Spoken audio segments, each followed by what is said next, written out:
आहिस्ता आहिस्ता उनके सारे खिलौने शोकेस से बाहर आ गए और उनका दिल बहलाने लगे। शाम का वक्त था। वीना और विकी टीवी लॉन्च में बैठे थे। उनके पसंदीदा कार्टून शुरू होने वाले थे। मामा और पापा किसी रिश्तेदार की इयादत के लिए गए थे और दोनों को समझा कर गए थे कि लड़ना नहीं और घर से बाहर नहीं जाना। अब वो दोनों मजे से कार्टून देख रहे थे कि अचानक लाइट चली गई और गुप अंधेरा हो गया। वीना अंधेरे से बहुत डरती थी। वो जोर जोर से रोने लगी। डर तो विकी को भी लग रहा था, लेकिन वो जाहिर नहीं कर रहा था क्योंकि वो वीना से बड़ा था। वो वीना को चुप भी करवा रहा था और साथ माचिस भी ढूंढ रहा था ताकि मोमबत्ती जला ले, लेकिन अंधेरे में कुछ दिखाई नहीं दे रहा था। वीना रो रही थी। अचानक उन्हें अंधेरे में कोई चीज चमकती नजर आई। वीना खामोश हो गई। वो दोनों गौर से देख रहे थे। उन्हें महसूस हुआ कि वो सामने रखी वीना की बारबी डोल की आंखें हैं जो चमक रही हैं। अचानक बारबी डोल जंप लगाकर उनके सामने वाले शीशे के सेंटर टेबल पर आ गई। इसके हाथ में माइक था जिसमें वो अपनी सुरीली आवाज में गाना गा रही थी।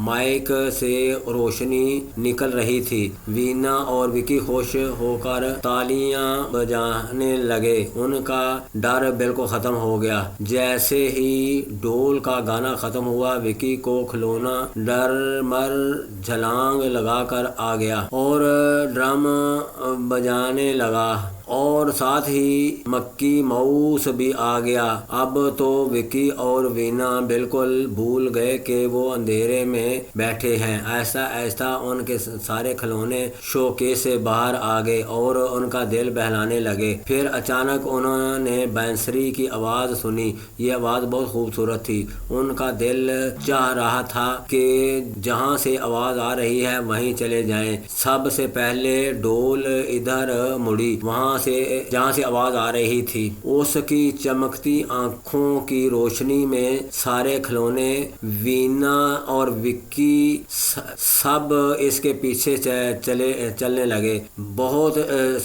सब टीवी लॉन्च से बाहर निकले और गैलरी में आ गए और खूबसूरत सरीली आवाज पर चलते हुए मामा पापा की बेडरूम में दाखिल हो गए। वहाँ एक सोफे पर एक बहुत प्यारी परी बैठी थी। वही बांसुरी बजा रही थी। परी ने बांसुरी बजाते बजाते बच्चों को बेड पर आने का इशारा किया। वीना और विकी अपने मामा पापा के बेड पर लेट गए तो परी ने लोरी शुरू कर दी। ऐसी लोरी मामा उनको सुनाकर सुलाती थी। अब विकी और वीना आहिस्ता आहिस्ता सो रहे थे। जब वो गहरी नींद में चले गए तो सारे खिलौने भी वापस शोकेस में चले गए। परी भी शायद अब दूसरे बच्चों की मदद करने के लिए उड़ गई थी। 1 घंटे बाद गेट का ताला खुलने की आवाज आई और मामा पापा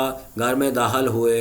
मामा बहुत परेशान दिखाई दे रही थी क्योंकि रास्ते में ट्रैफिक होने की वजह से उन्हें काफ़ी देर हो गई थी और उन्हें वीना का बहुत फिक्र था क्योंकि वो बहुत छोटी थी, अभी प्ले ग्रुप में थी और अंधेरे से बहुत डरती थी। मामा को जब टीवी लॉन्च में बच्चे नजर नहीं आए तो वो बहुत तेजी से पूरे घर में ढूंढ रही थी। पापा मोबाइल की टॉर्च उनके साथ थे। जब वो अपने बेडरूम में दाखिल हुए तो देखा दोनों बच्चे सो रहे थे। इसी वक्त लाइट आ गई। मामा ने देखा कि बच्चों के चेहरे पर वैसी ही मुस्कुराहट है जैसे उनसे लोरी सुनने के बाद उनके चेहरे पर होती थी।